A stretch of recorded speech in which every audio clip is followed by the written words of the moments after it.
안녕하세요. 오직 테슬라입니다. 한국에서 FSD를 간절히 원하는 수많은 분들에게 희소식입니다. 자, 일본에서 FSD의 테스트 주행을 본격 개시했다라고 테슬라 재팬 SNS 공식 계정에 올렸습니다. 다만 밑에 국내 출시 시기는 당사 개발 상황 및 규제 당국의 허가에 의존한다라고 안내는 되어 있습니다. 중요한 것은 우리가 멀지 않아서 미국 아닌 다른 나라에서도 FSD를 점점 사용할 수 있을 가능성이 올라가고 있다는 것이겠죠. 자, 그 영상을 그 X 계정에 올렸고 밑에 다른 쪽으로 링크도 걸려 있습니다. 궁금하신 분들은 직접 한번 봐보십시오. 자, 일본에서 주행을 시작합니다. 우리가 가장 궁금한 게 그거죠. 미국의 FSD는 너무나 많이 봤습니다. 잘 돼요. 그런데 일본은 미국과 반대죠.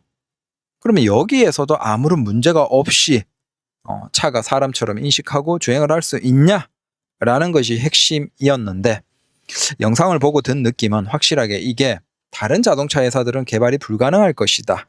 어떤 시스템 하에서 많은 시행착오를 겪으면서 그냥 이루어지는 어떤 자율주행이라고 말만 얘기하는 수많은 것들. 우리는 이미 한국에서 수많은 자율주행이 한 10년 넘었죠. 그런데 그런 것들이 굉장히 제한된 상황 속에서도 완성 단계로 간 게 지금 없어요. 근데 이건 전혀 다른 정반대의 교통 환경인데도 불구하고 거의 유사하게 인식을 하고 주행을 하는 것을 보면서 이게 단순히 그냥 어떤 실험장 속에 있는 게 아니고 이게 어느 정도 사람의 마치 지능처럼 얼마든지 대응을 할 수 있는 거구나. 그런 생각이 들었습니다. 그래서 시작을 합니다. 버튼을 누르고, 자, 여기에서 일단 파란불이고 보행자가 지나가는 과정에서 좌측으로 기다리고 있습니다. 그리고 신호가 바뀌고 지나갑니다. 그러니까 이런 것들이 우리가 가장 궁금하죠. 미국 기준이라면 이게 반대가 되어 있겠죠. 오른쪽 차선으로 가다가 오른쪽에 주차되어 있는 차량들을 피해서 왼쪽으로, 심지어 그게 중앙선을 지나서도 갑니다. 그건 이미 너무나 많이 훈련이 되어 있고 미국에서 잘 작동하고 있는데, 일본이면 이게 반대잖아요. 왼쪽에 차가 주차되어 있고 오른쪽 차선을 넘어서라도 지나가야 돼요. 자, 이게 아무런 문제 없이 잘 되냐? 네. 자, 첫 번째, 주차된 차량을 당연히 저기 보시면 피해서 넘어서 갑니다. 마치 앞에 차가 가는 것처럼 너무나 자연스럽게 간다라는 겁니다. 자, 그리고 여기에서도 비보호 우회전 형태겠죠. 근데 그걸 눈치 보다가 지나갑니다. 자, 이게 비보호인지 아닌지는 모르겠어요. 근데 막 마주하는 차량들과 주변 차량들과 다 엉켜 있는 상태에서도 보고 판단하고 우회전으로 신속하게 갑니다. 그리고 쭉 가다가 역시나 주차된 차량들을 피해서 가고, 그 다음 여기에서 지금 쭉 가다가 1차선 아니죠, 2차선으로 가다가 저기 앞에 2차선에 공사 뭔가를 하고 있는가 봐요. 그래서 서로 이제 한 대씩 1차선으로 들어가는데 그걸 너무나 당연하게 기다리다가 들어갈 차례에서 들어가서 갑니다. 자, 이 정도까지 가능하다. 벌써 대단하네요. 마찬가지로 가다가 그 차량들이 주차되어 있고 그걸 피해서 요것도 역시나 거의 중앙선을 살짝 걸치거나 물고 가지 않나. 마치 인간같이. 이게 법적인 제한 안에서 일반적인 자동차들은 불가능할 거예요. 테스트를 하는 것들은. 근데 테슬라의 FSD는 인간처럼 한다는 게 참 신기하죠.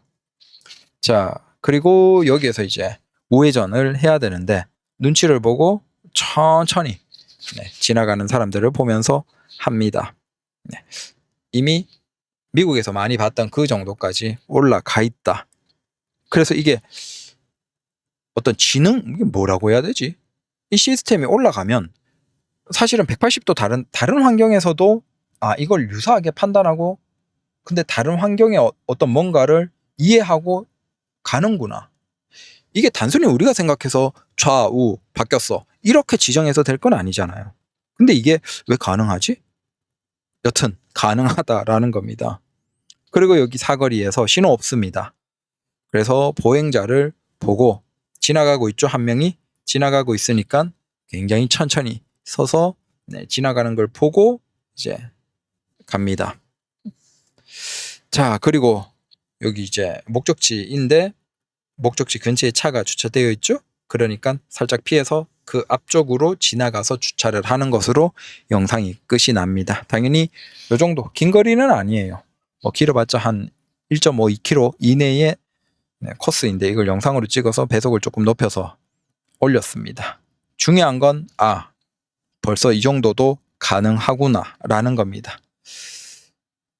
사실은 이제 차가 굉장히 적은, 굉장히 한적한 곳이긴 했지만 다른 나라에서도 이제 테스트를 시작했고 멀지 않아서 우리가 몇 년 내로는 대부분의 지구의 국가에서 이 FSD가 시작되지 않을까라는 겁니다. 결국 지금 우리가 궁금한 게 한국에서 그거예요. 이게 과연 정부 당국이 제안을 해서 테스트조차 시작을 못하는 것이냐, 아니면 할 수 있는데 테슬라가 안 하는 것이냐.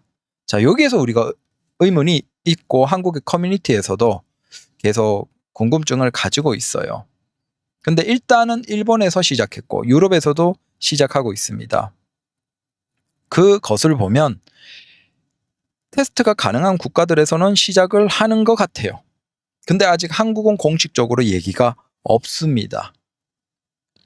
그리고 이게 한 1년 반에서 2년이 지나면 이제 우리가 진실을 알겠죠. 대부분의 국가에서 어떤 상황인지를 보면 한국의 정부가 법적 어떤 제한이 있어서 못하는 건지, 아니면 적어도 지금은 이게 테슬라가 한국에서 안 하는 것이다, 테슬라의 의지가 없어서 안 하는 것이다 라고 얘기합니다. 근데 그게 맞는지 아닌지 이제 몇 년 지나면 다 알게 될 것이다. 전 세계에 본격적으로 테스트를 시작했고 이제 국가마다 다르겠지만 멀지 않아서 다른 국가, 미국 아닌 곳에서도 FSD를 이용할 수 있겠구나. 이때가 되면 이제 자동차는 굉장히 달라지는 거예요. 왜?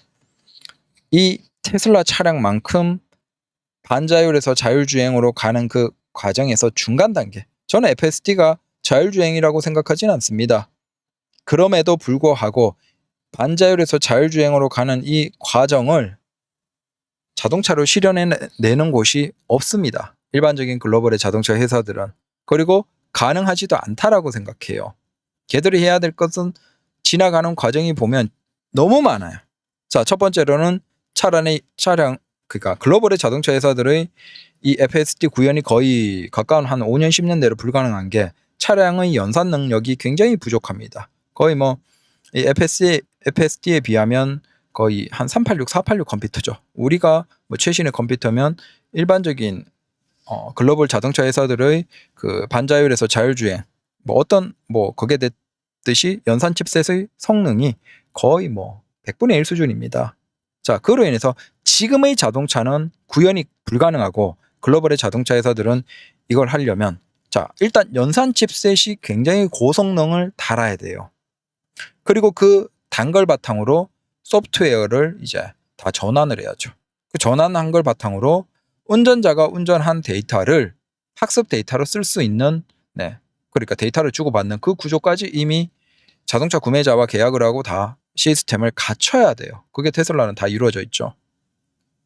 그리고 나서 그 데이터를 정리하고 솎아내고 양질의 데이터를 바탕으로 학습을 시켜야 돼요. 그 국가에서. 자, 지금 일본에서 이거에 바로 시작이 가능한 게 이미 테스트는 했겠지만 이렇게 우리가 보기에 정반대인데 도로 시스템이 반대인데 이걸 바로 이해를 할까라고 했는데 바로 되는 걸 보면 역시나 일본에서 운전하는 사람들의 데이터를 바탕으로 학습을 시켰다라는 그 얘기겠죠. 결국은 자동차 회사들은 데이터를 받고 그걸 정리해서 학습을 시켜야 돼요. 학습을 시키고 난 다음에도 다시 그 운전자의 자동차에 데이터를 계속 보내서 다시 발전 시켜야 돼요. 그리고 그 중간 과정은 그래서 테슬라도 보면 데이터가 그러니까 반자율에서 기능들이 좀 나뉘어져 있죠. 오토파일럿이 있고 그다음에 또 있고 FSD 있고 이런 식으로 다 나뉘어져 있죠. 그럴 수밖에 없겠죠. 그러니까 오토파일럿이나 뭔가를 바탕으로 데이터를 얻어야 돼. 얻고 다시 받아서 학습, 그다음에 업데이트 개선시키고 다시 배포, 또 그걸로 더 발전 계속 수도 없이 많은 이 과정을 거쳐야 돼요. 거치고 난 다음에 이제 소비자들에게 비용을 받고 팔고 풀어주고 소비자가 그걸 이용하는 형태로 가야 되는데 지금 들으니까 한숨이 나오죠. 자, 그 시작점. 테슬라나 중국의 그 전기차나 자동차들, 앞서 있는 자동차들의 연산 능력에 가까이 간 회사조차 없어요. 거기에서부터 시작을 해야 돼요. 그러니까 글로벌의 자동차 회사 대부분은 못합니다. 그냥 우리가 한 10년 내로 못 본다고 보면 돼요. 국산 자동차도 그렇고 글로벌의 자동차도 그렇고 한 10년 내로는 이 정도까지 FSD 정도까지의 주행 기술을 보여줄 수가 없어요. 구조적으로. 물리적으로 불가능하다라는 것이죠. 자, 그 얘기는 미국에서 이미 FSD는 시작이 됐고 소비자들이 수도 없이 경험하고 있고 거기에 엄청나게 놀라고 있고 이제 장거리 주행하는 데 피로도가 극단적으로 낮아지고 있고 심지어 이게 유럽과 일본을 비롯해서 여러 나라에서 자, 동남아에서도 지금 일부 국가에서 테스트를 시작했어요. 그래서 지금 동시다발적이잖아요. 유럽, 일본, 동남아 네. 테스트가 법적으로 가능한 국가에서는 지금 적극적으로 테스트가 시작됐습니다. 즉 거기에서 배포가 시작되면 테슬라는 이제 한 1년 반 2년이겠죠. 길어봤자. 이걸 이제 실제 이용할 수 있는 게. 심지어 그게 기존에 팔렸던 차에서도 가능해요. 자, 하드웨어가 기존의 3.0에서도 이미 북미에 많은 이용자들이 하고 있습니다. 물론 이제 이게 4.0에서 조금 더 만족도가 높다라는 얘기들은 있어요. 하지만 기존 하드웨어였던 3.0에서도 이걸 이용을 해요. 북미에서. 그래서 굳이 차를 바꾸지 않고 3.0에서도 그대로 FSD를 사용하는 사람들이 많습니다. 즉 우리도 3.0이 많이 팔렸고 다른 나라 유럽에서도 마찬가지겠죠. 그런 소비자들도 굳이 차를 안 바꾸고 이걸로 기존의 내 차가 한 1,000만 원 돈 들이면 굉장히 운전에서 피로도를 낮춰주는 진화한 차가 된다는 거예요. 이걸 경험할 수 있는데 과연 그 소비자들이 아니 난 이거 필요 없어 라면서 아직 가능한 시기가 한참 멀었고 그리고 그 차를 사봤자 그 차로는 할 수 없는 다시 사야 되는 그 멍청한 일반적인 자동차 회사 국산 전기차 같은 그런 것들을 살까요? 소비자들이 물론 이해 못하는 이제 한심한 소비자들 그런 사람들은 사겠죠. 하지만 이제 이 정도까지 다 알아버리는 소비자들은 지금은 전기차라고 하면 테슬라를 사거나 아니면 미래 자동차라고 하면 내가 나중에 사야 되는 자동차라고 하면 테슬라 내가 테슬라를 살 거 아니면 자동차는 사면 안 돼 라는 깨달음을 다 얻는 거죠. 네. 특히 전기차면 더더욱 그렇게 되겠죠. 그래서 지금 이미 그렇게 똑똑한 사람들이 수도 없이 많이 테슬라 모델 Y 주니퍼 같은 곳에 몰려버리는 거예요. 수요가. 그 사람들이 그냥 돈이 남아 돌아서 그렇게 하는 게 아니고 지금 이걸 다 많이 혹은 적게 다 깨닫고 있는 거예요. 그래서 사실상 자동차 소비에서 이미 이제 끝나가고 있는 것이다 라고 보시면 될 것 같습니다. 감사합니다.